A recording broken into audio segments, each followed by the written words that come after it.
Everyone loves to roast the JJK ending. And yeah, it's got its problems. But don't sleep on the part of the story that stayed solid right through Shibuya. The Lost in Paradise ending actually foreshadows the chaos of the Shibuya incident and uncovers the cursed history between Gojo and Geto. And it doesn't stop there. Specials, the Season 2 opening, dives deeper into their story, full of cursed energy and drama that show their rise and fall.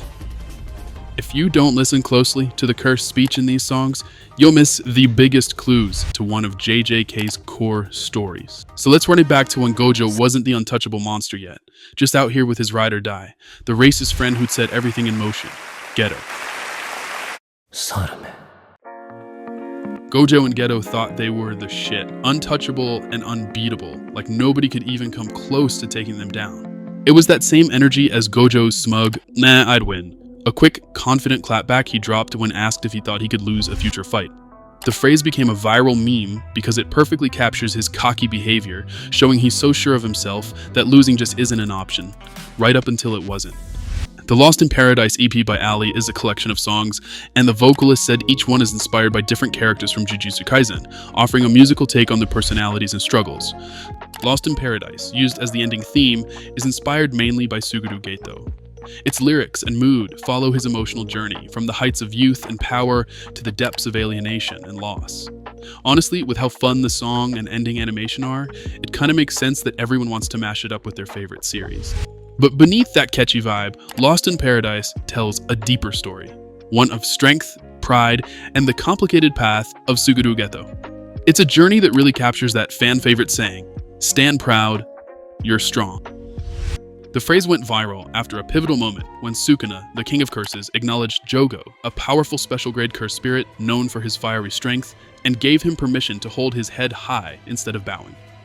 What was originally a serious nod became a beloved meme, hyping up characters and intense moments, with countless remixes and fan creations. Together, Gojo and Geto stand tall no matter what, leaning on each other's strength and keeping their eyes on the prize even when things get rough. But then Toji showed up, popped out his Glock, and everything went sideways real quick. That clash marked a turning point.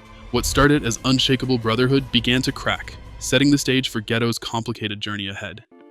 At first, Geto and Gojo were solid. They built their own little paradise, a world full of trust, big dreams, and plans to make a difference, together. Their friendship felt almost untouchable, like nothing could stop them. They really believed anything was limitless. But then things got tough. After watching friends die on missions, Geto's dream of paradise started falling apart.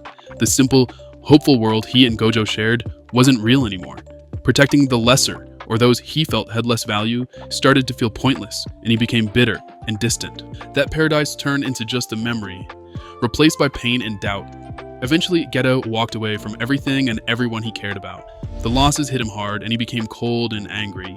He started seeing non-sorcerers as monkeys, blaming them not just for his pain, but as the source of curses, since they can't control their cursed energy. Over time, this grew into a dangerous ideology of sorcerer supremacy, just like a certain someone. He dreamed of creating a pure world just for sorcerers.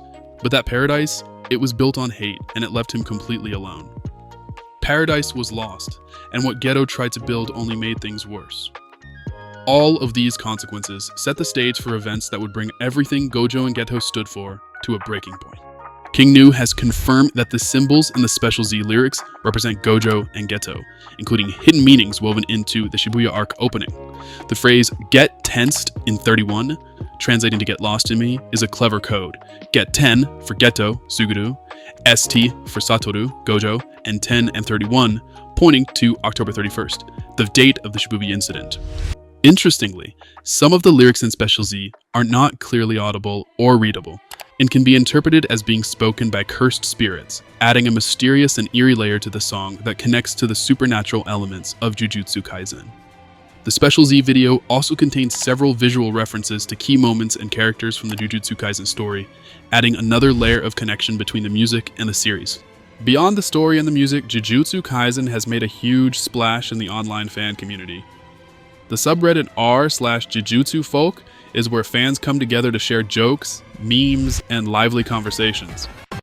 One of the funniest things to come out of this is lobotomy Kaisen, a phrase that popped up in late 2023 to describe the non-stop flood of memes that hit the fandom whenever the anime or manga goes on a break. When fans don't have new episodes or chapters, they get super creative, and sometimes a little silly, with all the memes they share. Lobotomy Kaisen is kind of like the fandom's way of sticking together through the wait, showing just how passionate and lively this community really is.